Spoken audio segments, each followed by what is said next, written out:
Good morning, good afternoon. I mean, it's 2 minutes past noon, so it's afternoon. Hi. Welcome to this session on agility and quality. That's what I usually look like when I go out to a customer to help them. So hi, my name is Sebastian. When I'm not wearing a suit, which means I'm not working at a customer trying to help them build better PHP software, I'm working most of the time on PHP Unit, which I've been doing for almost 10 years now. At some point, I regularly, from time to time, still contribute to PHP a bit, be it in testing PHP before releases are made, or coming up with crazy ideas, like I really need this feature and this is why, or just doing some odd bug fixing here and there. There's some functionality in PHP that I'm not really proud of, but it's there because it was needed to test some really legacy PHP projects.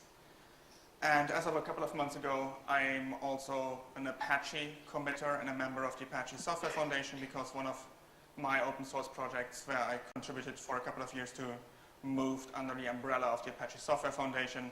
That's the Zeta components. They used to be known as the Easy components. Still the same software, still the great software quality that it was before, still the great documentation, everything, just now under the umbrella of the Apache Software Foundation. It's the first major PHP project that is now an official Apache project. It's still in incubation there, which means that we don't have any release yet. This is hopefully going to change soon. Yeah, and I'm also something what some people call practitioners of academic computing. Yes, I'm a member of ACM and IEEE, so I can, when I see something interesting, read really expensive articles for a slightly reduced price because I'm a member.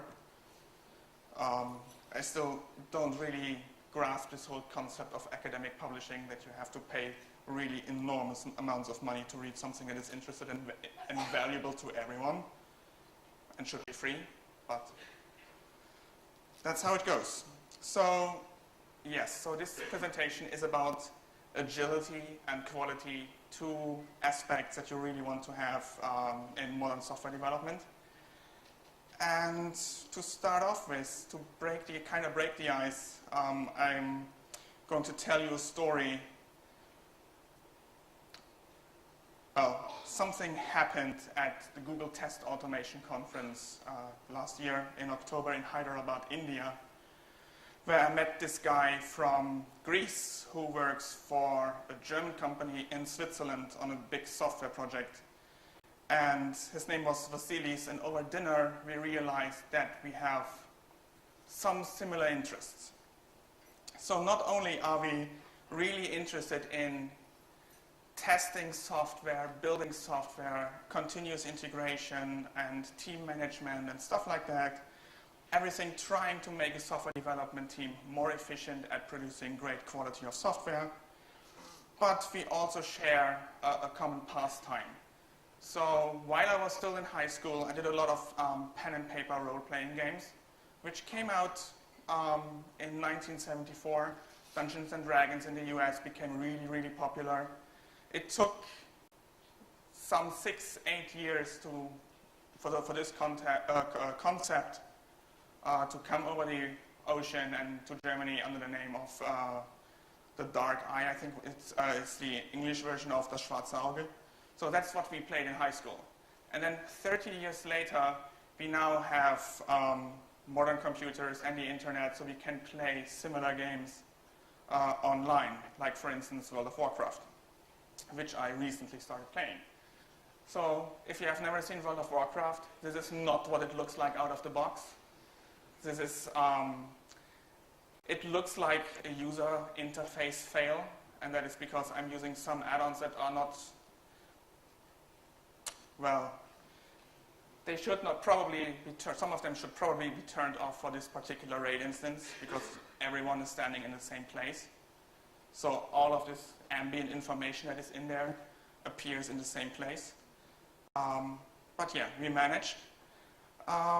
So I had this discussion with Vasilis over dinner about, and in the beginning, it was half jokingly over dinner that we were talking. Yeah, there's lots of similarities between a team of players in an online role-playing game, such as the one that we play, and software development teams. There are different roles that different people have to fulfill for the whole team, for the whole project to be successful. And Blizzard, the creators of World of Warcraft, did an amazing job in distilling these different roles that you have in pen and paper role-playing, where you can basically do whatever you want. Yes, there are some certain constraints, but the game master in the end can say, yes, this is what you're allowed to do, and this is your job, and whatever. And they really distilled it down, dumbed it down into 3 basic roles, and it's kind of surprising to some extent that you find these same types of roles in a software project. So for instance, a typical adventuring party consists of 5 players for a really small instance dungeon. And you have 1 tank, 1 healer, and 3 so-called damage dealers. And it gets really, really, really hard to survive and accomplish the goal if you mess up with these roles. If you say, okay, I don't take a healer to the dungeon, yes, then you're probably going to die. And that's not what you want. And it's very similar in software projects. So while we were talking, we figured out, yes, there's lots of similarities between the two. So we distilled it down a bit. So after GTAC, Vasilis wrote a blog posting where he goes into much more detail, but the gist of it is the following. So you need a tank, right? The tank's job in World of Warcraft is to keep the so-called aggro, which means keeping the monsters busy. So they attack him and not the healer and not the damage dealer, so they can do their job. And in software projects, your project manager is your tank. He protects your developers from the customer, from the client. They make sure that the software developers can actually do their job and accomplish the task. And if the project manager loses aggro, if the customer has the opportunity to directly tell the software developers what he or she thinks they should be doing, then you wipe, which means everybody dies and is not happy and has to start over, and that is not what you want. And of course you need a healer. Healers are awesome, they keep you alive. And your operations engineers are your healers. When your operations team gets the aggro, when, for instance, flaky infrastructure makes it hard or impossible for the software developers to do your job, then you wipe. When you have bad communication between your operations people and your software developers, then you wipe. It's amazing how many companies I, as a consultant, come into where there is still a situation where the operations people don't like to talk to software developers. So it's basically 2 completely separate teams. The software developers develop the software and at some point hand it off to operations, and then operations hopefully does their job and deploys the application and runs it and operates it smoothly. That doesn't work, however, when the software developers never get a chance during development to run this under live circumstances. So sometimes the application just does not perform, and then in some silly settings, it's the operations people's job to improve the performance, which is not really their job because they should just install it and have everything else under control. So there's a lot of movement going on in the agile software development, especially in the web environment, where we're trying to get more cooperation between those 2 teams, and we'll come back to that towards the end of the presentations under the name of DevOps. So to quickly sum up this analogy to World of Warcraft, your software developers are your damage dealers. The coders and testers, they build the software, they test the software, and they, well, get the job done, basically. So if the developers are working on multiple tasks, on multiple targets, when they're spread out to attack many multiple enemies, then sooner or later the tank cannot protect them anymore, and again, you wipe. And this is not a happy place to be in. You don't want that. So yes, you may be wondering if I'm actually starting to talk about something useful at some point. Hopefully I am now. Because when things go wrong in a software project, when your development team wipes, the team has to work overtime and cancel vacations. And more often than not, office accidents like this one happen. You don't want that. And more often than not, deadlines and quality goals are missed nevertheless. And there's an interesting article that gives this whole problem a name, which is useful to have, so then you can actually discuss about it and refer to it by name. And it's the time, money, quality, pick two fallacy. So the proposition there is, as a project manager, you basically have only three valves that you can tweak in your project. You have the time, you have the money, and you have the quality. And you can say, okay, I don't care about the deadline. I want to deliver high quality, and I only have this many developers. So if I cannot get this done by the original deadline, I have to postpone the deadline. Or, okay, I cannot skip the deadline, and I also don't want to cut down on quality, so maybe I can invest a little bit more money, increase the budget, and put another developer on the problem. Which not always works, because just putting more manpower onto a problem doesn't necessarily make it go faster. There's this Chinese proverb that 9 women cannot deliver a baby in 1 month. So only to some degree can you increase the project speed by putting more money on it. And more often than not, the project manager decides to cut down on quality. And the project manager is kind of special in a way, because he's the only one who can turn all three of these valves. He can say, okay, I increase the time, I increase the budget, or I reduce quality. But for the developers that really like to deliver high quality, they can only react to what the project manager says, which means they can only be told to reduce the quality, which is not nice. So in many aspects of life, we have learned from experience that quality can be traded off for cost. Right? Shall I go to Zurich and buy the best chocolate that I know at Sprüngli, or should I just go to the supermarket around the corner and buy something cheap that does not taste as nice? If I don't have the time or I don't have the money to go to Zurich and buy my favorite chocolate, and if I can live with something else, then that is probably nice. If I cannot afford the Ferrari, and I really want one, or, well, not that I don't even have a driver's license, so I don't really get that example. I more likely understand the chocolate one. But anyway, as a result, we are used to the idea that quality costs more. And we'll come back later to that idea. Anyway, so finally, let's talk a little bit about Agile. I'm not going into too much detail about Scrum and Agile processes per se. That is more like the domain of Thorsten Rinne's presentation right in this room right after lunch. So Scrum is a very popular Agile method for project management. You have, for instance, the product backlog that keeps a high-level list that is maintained throughout the entire project. This is where all the feature requests go into, and then for each sprint, which usually is a week or two, we take items from the product backlog and put it into the sprint backlog, which is then owned by the team, and the team prioritizes the items in there. And they're also responsible for estimating how long it will take, whereas the product owner is responsible for prioritizing the items in the backlog by business value. And this is a really nice management process.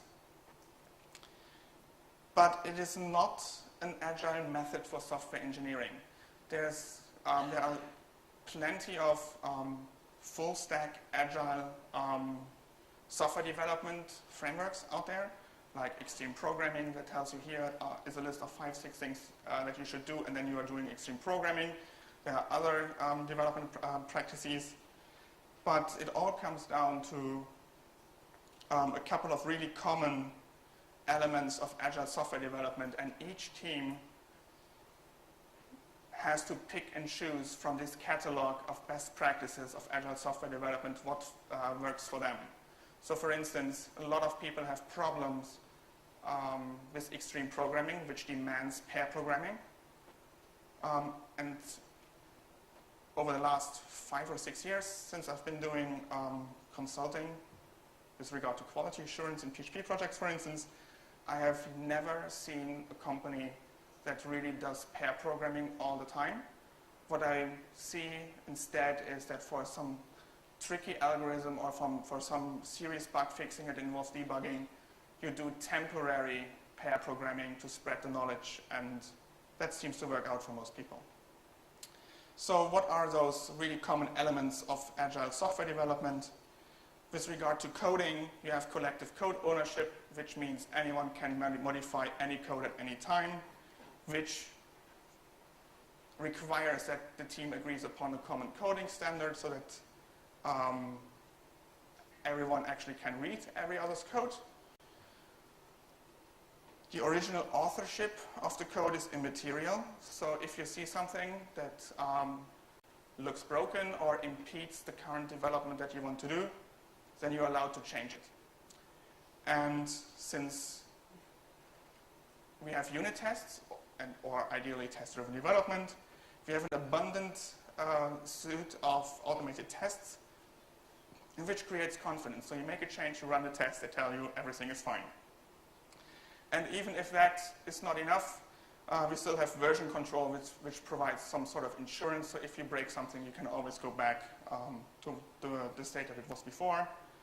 And then you can go one step further and use continuous integration and continuous inspection and have all of this automated in such a way that every time you change the code, some computer somewhere on your network checks out the latest state of the code, runs all the tools that we are about to see, runs the tests and reports, yes, everything is fine, no, you broke something.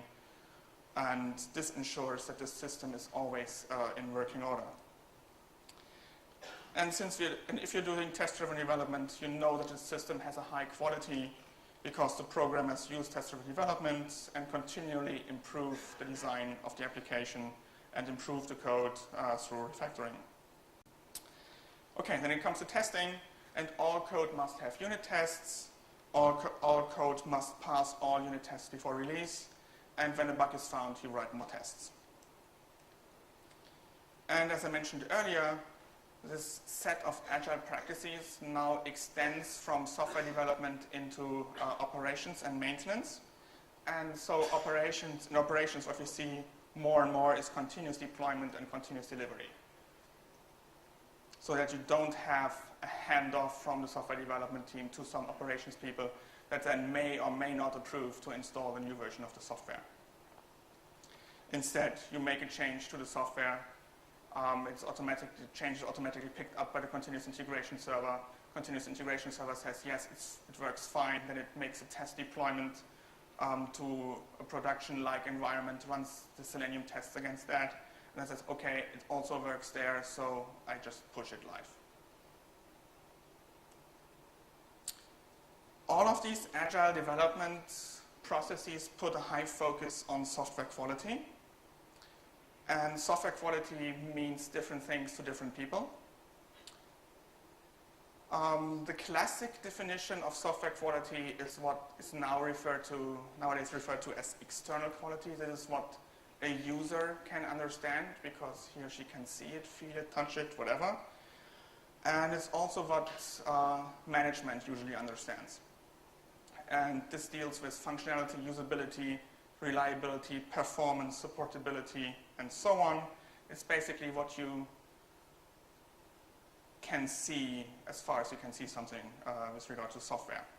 Does the application work? Yes. Is it fast enough? Yes. Awesome. We can deploy it. We have a great product. Your engineers, however, may disagree with that because they are not really interested in external quality. They are interested in internal quality aspects. So for instance, they really like working code that is unique and not duplicated, that is simple and not complicated, clear and not confusing, puzzling, and more importantly, easy to adapt, easy to extend, easy to test.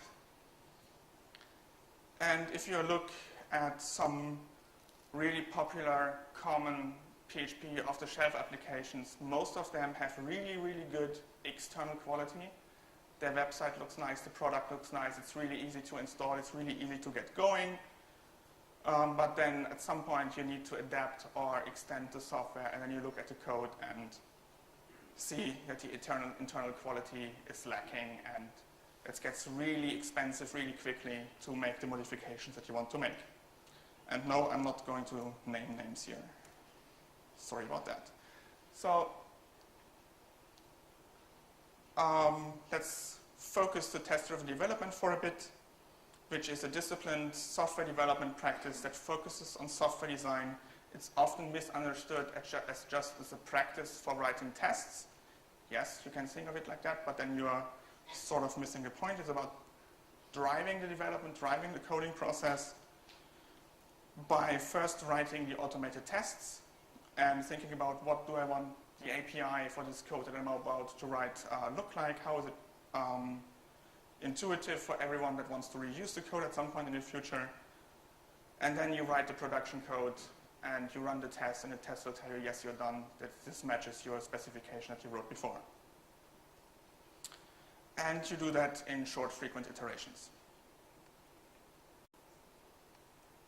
And there are plenty of studies out there, both traditional studies in the academic sense, meaning ACM or IEEE publications, or just blog postings by companies that share their experience of how they develop code. And all of them agree, or most of them agree, that if you follow this practice, you get code that has fewer defects, because if you make mistakes, you notice them really early on and they don't propagate through your system. And if you made them, you discover them within minutes after writing the code. So unless you have a really bad short-term memory, you know what you did 5 minutes ago, you can go into the code. You don't need a debugger, you don't need to read through a lot of code because you know exactly what you did 5 minutes ago and just fix it. You also tend to write code that has fewer statements, that accomplishes the goal with less fluff, boilerplate code, whatever you want to call it. You also write code that is easier to understand from a logical complexity point of view. There's a lot of software metrics like the cyclomatic complexity or the NPAS complexity that try to assign a value to how hard a piece of code is to understand by statically analyzing it. And lower computational complexity also means that you need less tests to fully test it. And it also means that a human being that wants to understand what the code does needs less time to figure out what the code is actually doing. Also leads to lower coupling between classes, between parts of the source code,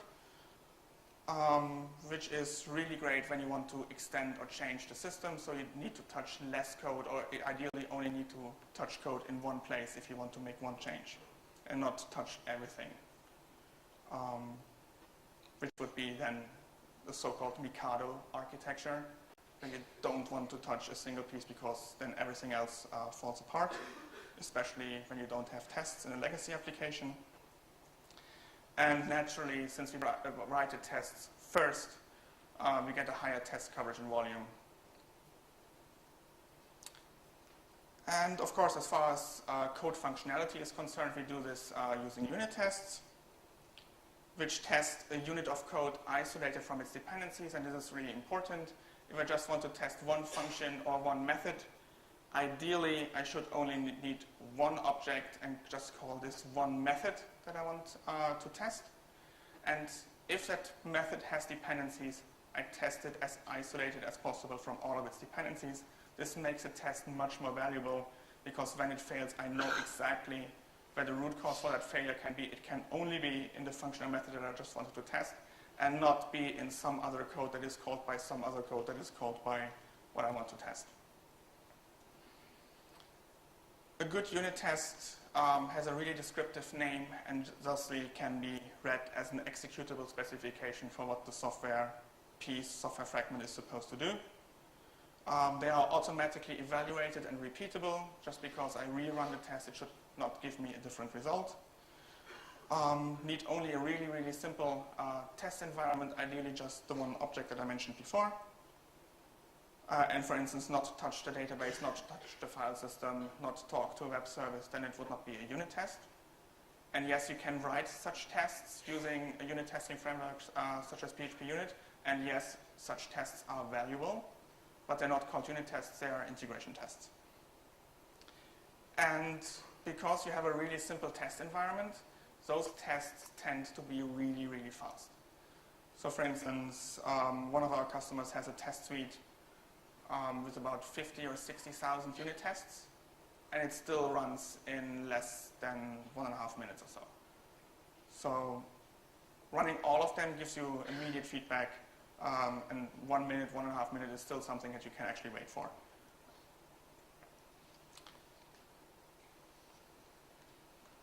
Yes, and unit tests are written with the code, not after the code. This is kind of a more lax interpretation of what test-driven development means. Some people just cannot think in a test-driven way, or don't want to work like that, or, as in my case, cannot work like that. I made the experience over the years that I cannot use test-driven development to develop PHP Unit, because I cannot write a test that uses a new feature of PHP Unit that is not there yet, so that's a chicken and egg problem. I know it's a highly specific problem, but I have problems as well. But what I do is that as soon as I figure out, okay, yes, this code works, and it works the way that I want it to work, and I'm happy with the API, then I write the tests right afterward. And this is less than an hour after I wrote the code. So the memory is still fresh, and I write good unit tests, hopefully. And yes, you keep these tests as regression tests. You keep them for the future. They are an investment into the future. They allow you to verify at some point in the future that a change that you just made did not break anything. It has worked fine for the last year, which is always nice to have. If you have never seen unit tests with PHP Unit, this is what it looks like. PHP Unit doesn't really care what you name your test classes or your test methods. There are a couple of really useful conventions to follow. So for instance, the tests for something that is called a bank account go into the bank account test class. And then you have public methods that are prefixed with test. If you don't like the prefix test, you can leave it out and annotate the method that it is a test. And then you give it a descriptive name, like for instance, the balance is initially 0.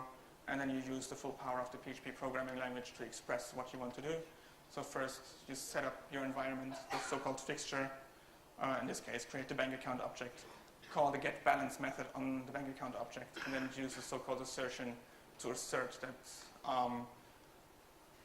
the actual value returned by the getBalance method matches the expected value of 0 in this case.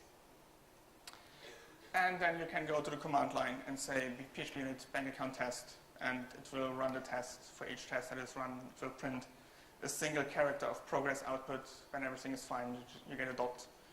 And then just some summary information in the end.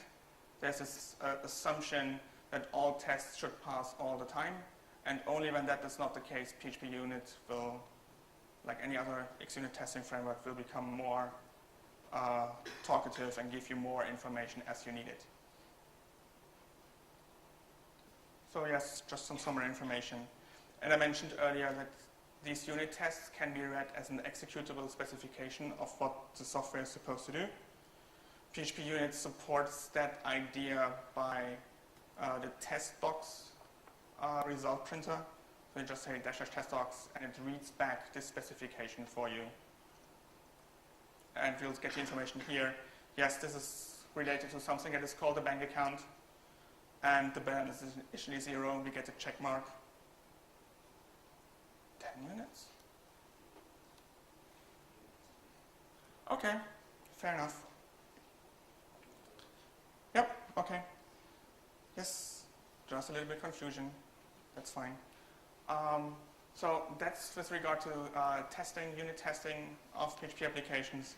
Quality assurance of PHP projects has gained quite some interest over the last couple of years, so more and more tools for so-called static analysis of PHP code have come up to look at your code, and I'm going over some of these tools really, really briefly.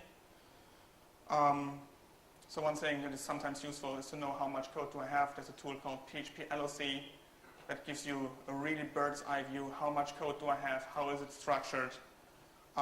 It's my number one tool that I start when I do a code review for a customer to get an idea. Am I dealing with a PHP 4 code base, PHP 5 code base, PHP 5.3 code base? Am I going to have problems with regard to testing because all methods are static and untestable and so on? There's another tool called PHP Depend, which gives you this really nice software overview pyramid, among many other things.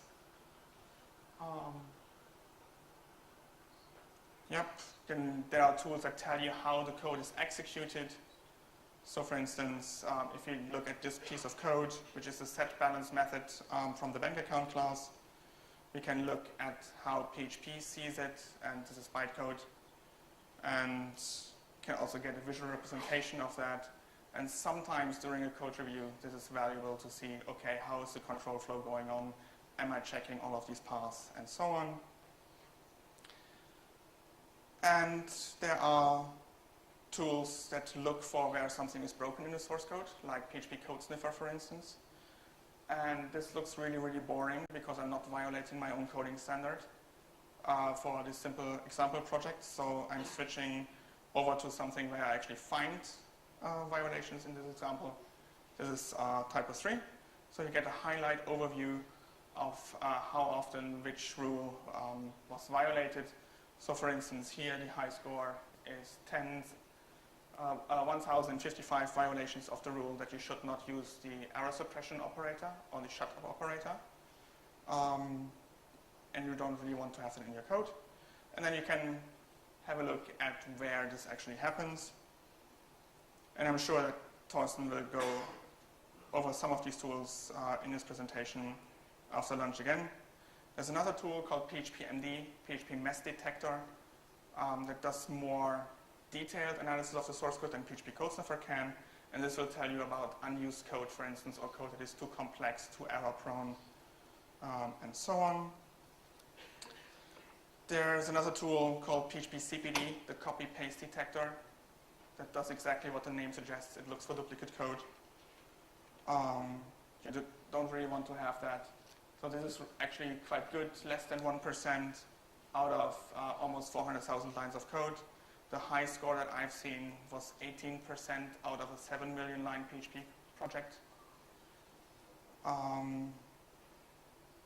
Just imagine 17 or 18% out of 7 million lines of code, how much code you can just delete if you eliminate all the duplicate code. There's plenty new tools that keep coming up. Most of these tools have something in common in that they generate XML log files that follow established standards from the Java world. So for instance, PHP Unit can write JUnit XML and Clover XML for code coverage. PHP Code Sniffer writes checkcell XML, PHP MD writes PMD XML, and so on, which means we can reuse a lot of really interesting and cool software from the Java world to analyze these log files, to do something useful with these log files. And there's this website, phpqatools.org, that Manuel Pichler and I started over a year ago. And by started, I mean we registered the domain and made a redirect to a small site that's basically just a placeholder where we list what kind of tools we know about and what they are used for. I really hope that at some point we actually get the time to put something even more useful there. But so far, that is a really good starting point if you're interested in figuring out what kind of tools are there and where you can get them. And then you can go one step further and look at continuous integration, which is about feeling the pulse of a project, running all these tools every time you change the code, keep the information over time, visualize it in a good way. And this provides insight into the development process and the code quality throughout the life cycle of the project by automatically fetching new revisions from the version control system, running the tests, analyzing the code, and collecting and reporting these software metrics. So in case you're wondering what the best way of doing continuous integration for PHP projects is, and of course this is my opinion, my advice, best solution right now is use Jenkins. Yes, it's written in Java, it doesn't bite, it does its job really, really well. Huge open source community behind it. There's a tool, or there's a new project that has recently started together with some other people that are using Jenkins in PHP projects called Jenkins PHP, which gives you a template for Jenkins jobs for PHP projects, which cuts down the time to set up a Jenkins CI server for PHP projects from about an hour to 5 minutes. And then those 5 minutes were even too long for me, and I created the next project, which is the PHP project wizard, where you just go into your source code directory and say, ppw, this is my source code directory, this is my test directory, this is the coding center that I want to use, and then it just generates the configuration files for you. And now we're down from about 1 hour to less than 1 minute. And that's really cool. There are other options like cruise control, like PHP under control, which is built on cruise control. PHP under control is really nice, but it's still built on cruise control. And cruise control is one of the, well, I'm trying to come up with a nice word for it, but it's not one of the best pieces of software that I've come across with from an operations point of view. It crashes a lot, and when it crashes, it eats your data, and that is not nice. And you don't really want to use that. There's Bamboo and TeamCity, which are commercial alternatives. Both of them work with PHP projects. I've never personally worked with TeamCity. I have quite some experience with Bamboo, and all the customers that I came across that were using Bamboo or wanted to use Bamboo have now been convinced otherwise and have been migrated to Jenkins, because Bamboo also has issues. And then there's Arbit, which is a continuous integration server and issue tracker and source code browser and project management tool written in PHP. It's, well, basically in alpha at the moment and has been so for over a year. So I know the people working on it, have lots of respect for them. Just I don't see the need or the point of re-implementing something that we already have. And Jenkins works really, really well. Yes, avoid big bang deployments. There's a trend to going faster with release cycles. And our highest priority should be to satisfy the customer through early and continuous delivery of valuable software. And if you look at how really big websites are doing it, so for instance, if you go to code.flickr.com, you'll see something like Flickr was last deployed 6 hours ago, including 5 changes by 3 people. In the last week, there were 74 deploys of 447 changes by 22 people. And then one of our customers, they usually make somewhere between 40 and 60 deploys a day. And every engineer at Etsy writes automated tests on a daily basis. And our Hudson, which is now also a Jenkins, continuous integration server runs about 2,500 tests with every commit, around 20 times a day. That means running around 250,000 PHP unit tests in a typical work week. That's awesome. There's a lot of design patterns coming up to deal with this kind of change. If you have this high deployment frequency, with regard to continuous integration, you can basically follow 2 paths. You can, on the one hand, say, okay, for every new branch in my Git repository that is created, I want to automatically have a job in Jenkins, and that is possible because it's highly scriptable. Or you do something like latent code patterns, where you do all your work in one branch and just have so-called feature flags, feature bits, whatever. There's no common name for it yet. Different teams call it different things, but it's all the same. You have switches in your code that say, okay, if I'm in this environment, I do that, and then you do all your testing off of one branch, which allows you also in production to turn these features on and off. For instance, if you want to do experiment-driven development, like you want to say, I want to figure out whether I get the higher conversion rate if I make my buy button red instead of green, and just roll it out to 1% of your users, that's fine. That's possible with these feature flags. Or you can also say, okay, I have this one feature that is really has performance issues, and if my site is under high load, I just turn it off. Also possible with these feature flags. This is an example of what that looks like at Flickr. This is from somewhere else. I think this is from Forst. Not really that much interesting. What's interesting, however, is that a lot of these companies that are really early adopters of this continuous delivery, continuous deployment process are blogging very actively about it and share their experience, what works for them, what did not work for them. So it's really interesting to read that and pick choose the bits and pieces that may or may not work for you and just try it out. There are no silver bullets, at least not yet.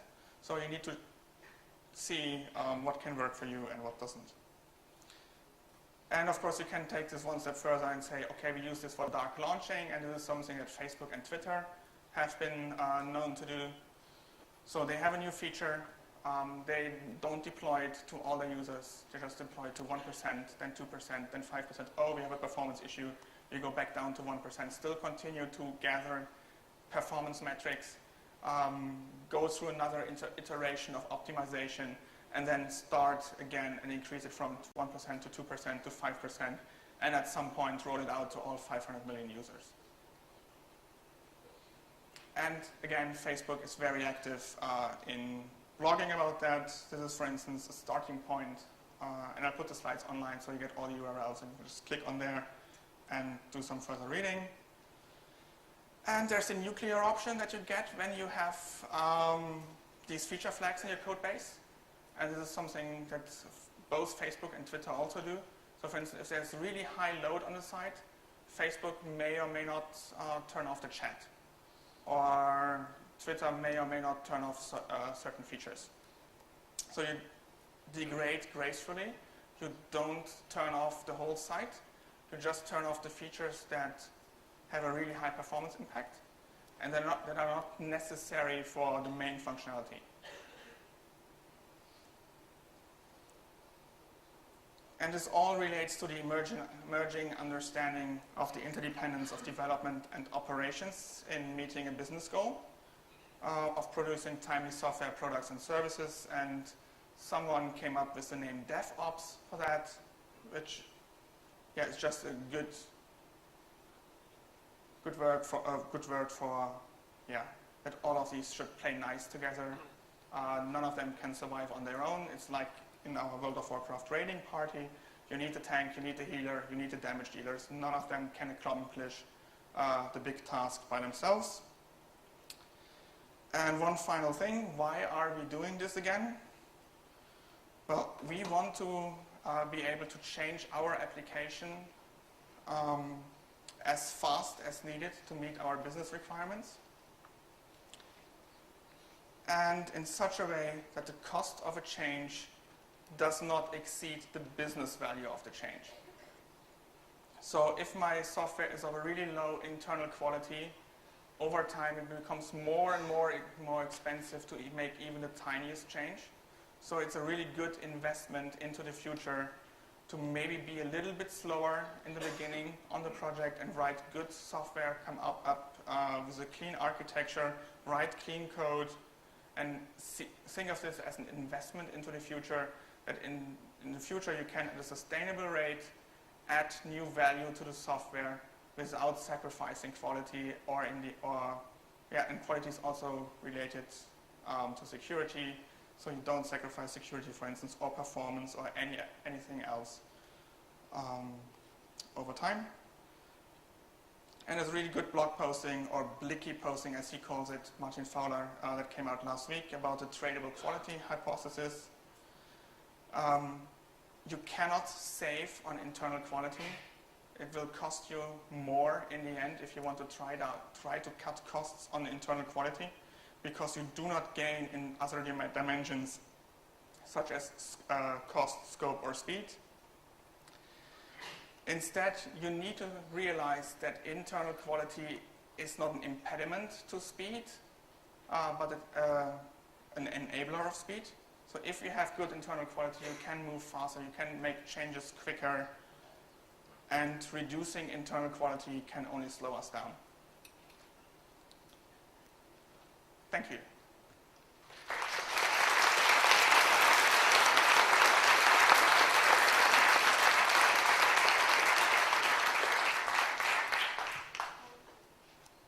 Questions?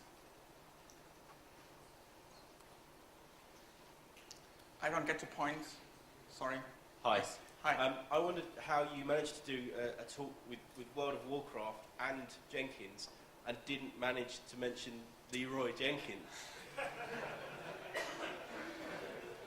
Yes, that's kind of an insider joke kind of question. Yes, it eluded me. May or may not be related to the fact that I did not have that I don't have the achievement yet. So, yes. Any other serious question? Hi.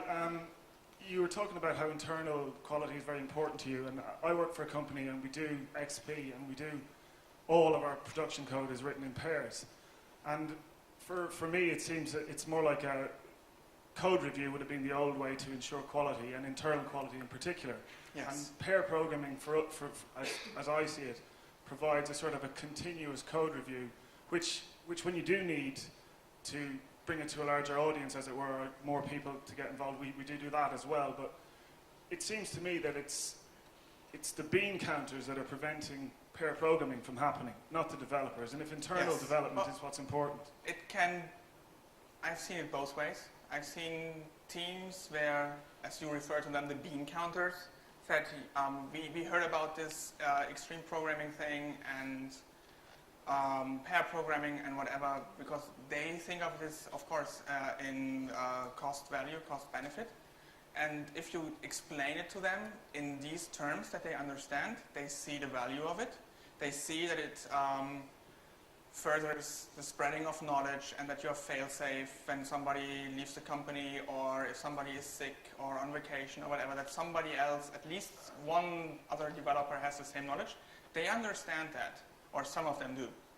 But then you have developers that don't want to work with somebody from 9 to 5, sit next to them and communicate a long time. And some developers just don't want to do that. Fair enough. Of course, more commonly, I've been to companies where the developers say, yes, we would really like to do pair programming, but the bean counters don't want us to do that, because they say, okay, I'm paying 2 developers to do the job of 1. Yes, I save on the cost for a computer for the second guy, but that is just one time cost efficiency reduction thingy. But over time, it's more expensive because I'm paying 2 developers to do the job of 1. Yeah, but I think we find that 2 people together actually do get more done than 1, and higher quality. And Yes. there's no that you can't hide stuff under the carpet, so to speak. Mm-hmm. And collective code ownership is another thing we swap around a lot. So you really don't feel like you own any one piece of code, and you also feel that you can contribute to all the code. And that's the way we do it. I agree. Any other? Regarding the continuous delivery, continuous deployment, and then quality, from your experience, or maybe you have any kind of a data or statistics, how does it actually affect the quality? Because we've seen all those buckets, all those ifs, else. How does it affect the code quality, and then, for example, the code metrics, and then when you do the continuous integration and inspection, how does it actually affect that? That was not really just a single question, it was multiple questions in one. I'm trying to come up with a way of answering all aspects of that. Please remind me if I get one of them. So yes, it depends on how you do your version control, for instance.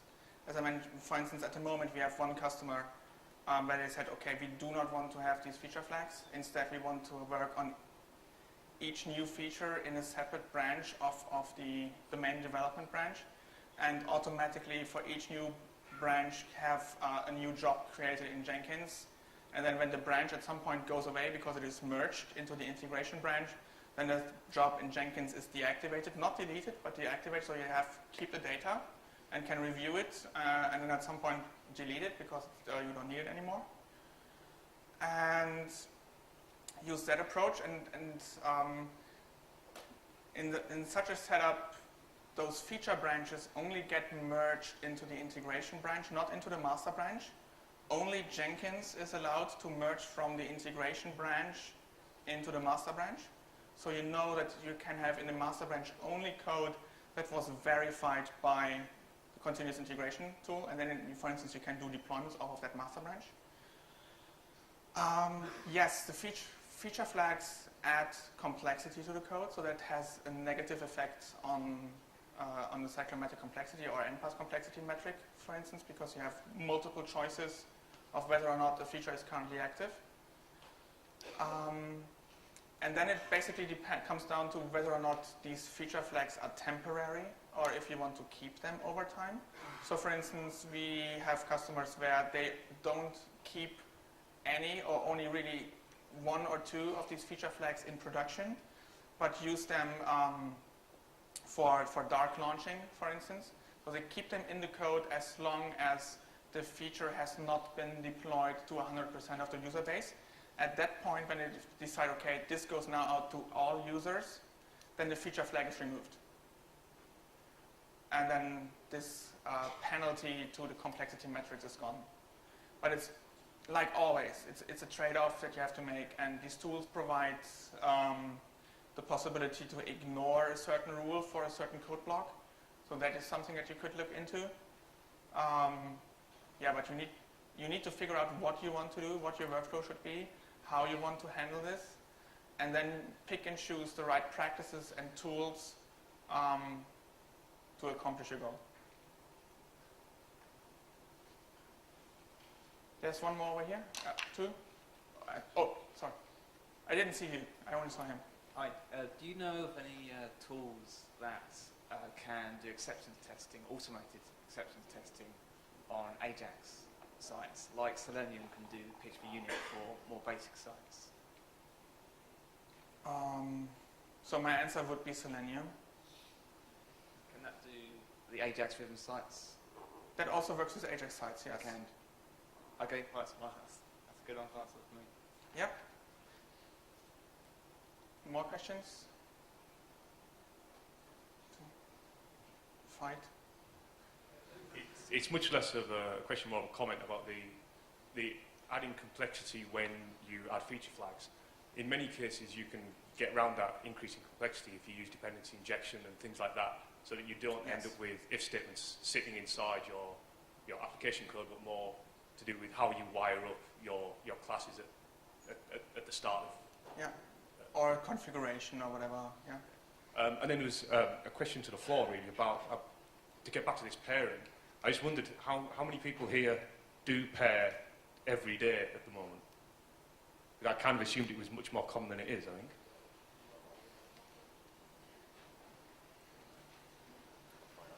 Wow.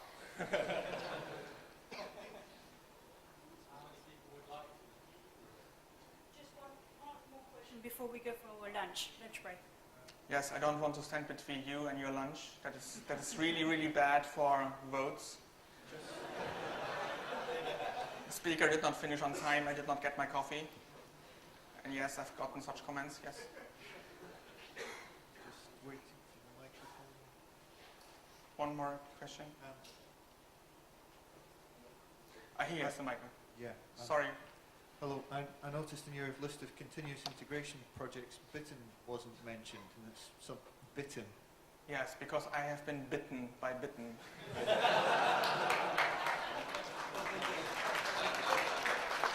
So it's really that bad then?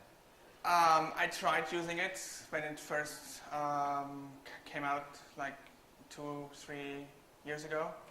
And back then it didn't work with PHP unit. And then I opened the bug report. It sat there being ignored for a really long time. Then somebody said, yes, I made a patch to Bitten and now it works for PHP unit and PHP projects. I tried the patch, it didn't work for me. And by that time I didn't really care anymore. It's really nice. I think it can be really nice if you use Track and want to have it just in one. So for those who don't know, Bitten is kind of an add-on for Track, so you can do your continuous integration as part of Track. Yes. But no personal experience without going beyond just trying it and didn't get it to work.